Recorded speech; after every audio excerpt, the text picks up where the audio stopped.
sometimes we read the scriptures and we don't realize that there's more to the stories than actually are documented.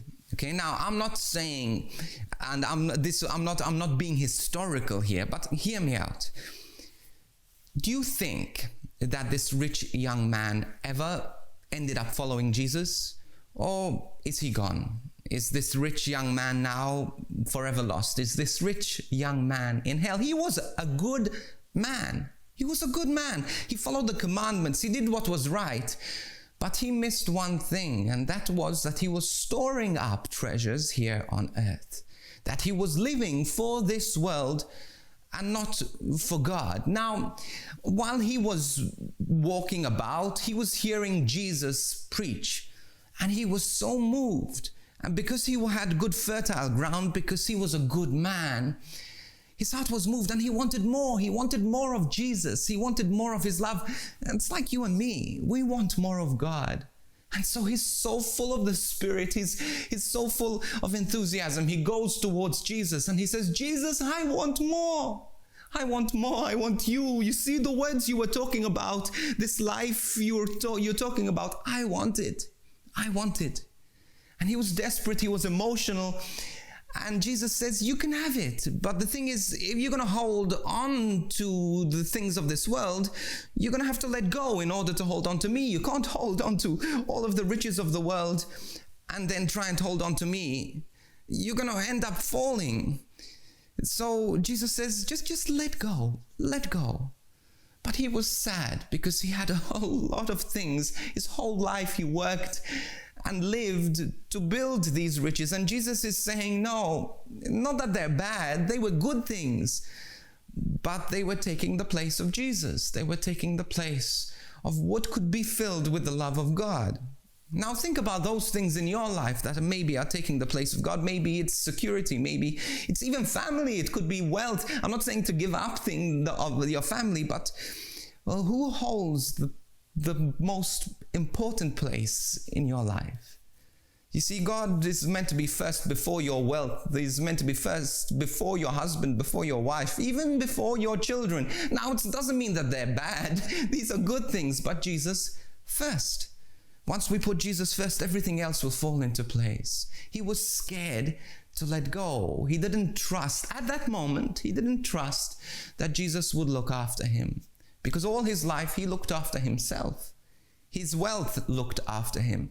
And now he's saying, hey, Jesus, I want you to look after me, but I don't want to let go of this wealth. But I reflect on this rich young man. And I think about the times Jesus has asked me for things in my life. For example, many years ago, he asked me if I'll be ready to give it all up, even my music, to give up a life of touring, a life that I had a degree in business, and a life that was quite secure. I knew that I was going to be secure for the rest of my life. But slowly, this desire for the priesthood started to grow. And Jesus approached me in a spiritual sense. He approached me and he said, Rob, I want you to give me your life. Now, I wanted to give my life to Jesus. I really did. But I wasn't ready. I wasn't ready. I was in love with Jesus because he looked at me and he loved me, and I used to spend time praying, and I was falling in love with Jesus. But I wasn't ready to give it up. And so I walked away. And I kept walking away, but Jesus kept looking at me with love. I kept going back to prayer, and every time I prayed, I could see Jesus loving me. And every time I spent in the presence of God, I wanted more. This is what I wanted. This is what I want to spend the rest of my life doing. But I didn't want to give up my relationships. I didn't want to give up my music. I didn't want to give up my business opportunities. But you see, slowly, Jesus started to win my heart. It didn't take a week, didn't take a month, it took years. And eventually I started to say yes one little bit, and then a little bit more, and then a little bit more. And as I started to approach and say yes, I started to trust, well, hold on. Jesus is going to provide. Not only is he going to provide, he's going to provide even more with joy and peace and love. And even the wealth of this world, I've never gone lacking. Even though I've given up, but God has given me so much more than I've given up. And I'm not talking about riches of this world.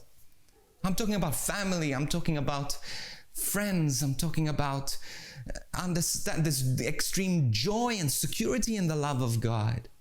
Eventually, I did say yes. But this is why I question the rich young man. Maybe eventually he did say yes. But he didn't say yes at that moment, in an emotional moment. He wasn't ready. But as he continued to contemplate this look of love, he couldn't help but maybe come to the Lord and say yes to the Lord. You. Maybe God is asking something of you, and you're not ready to let go. You're not ready to say yes to the Lord. Well, my encouragement to you is to keep looking at the Lord. Keep letting God love you. Keep contemplating on the face of Christ. Keep looking at this gaze of love. That is going to give you the strength to say yes, to let go, and to eventually find the joy that only God can bring, only God can give. But you have to trust. You have to let go. It's not easy. It is not easy. But I promise you this, that God is going to give you a whole lot more than you give up. A whole lot more. But be patient. Be patient with yourself. Be patient as you continue to approach the Lord. Don't be ashamed of God, even if you've walked away like that rich young man. Go back and contemplate again and again and again on this gaze of love. And slowly, God will give you the strength to lay it down.